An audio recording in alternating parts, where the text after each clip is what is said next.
And finally, on page 193, we're going to do a little bit of checking here. The first one we'll do pretty fast. Number one, we'll do quickly. So here's what they've done is they've graphed y equals x squared minus 3x.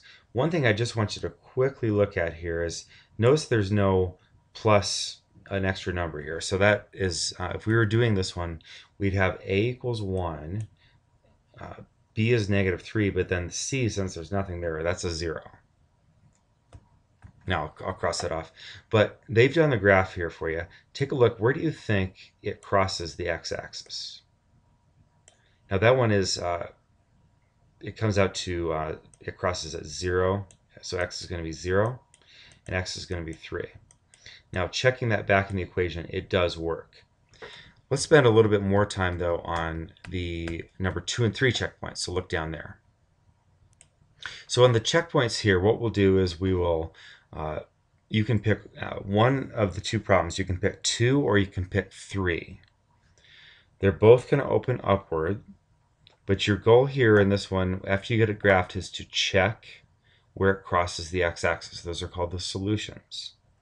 Once you have those solutions, then try those back in the original equation. A little hint here is they both come out to nice numbers on either number 2 or 3.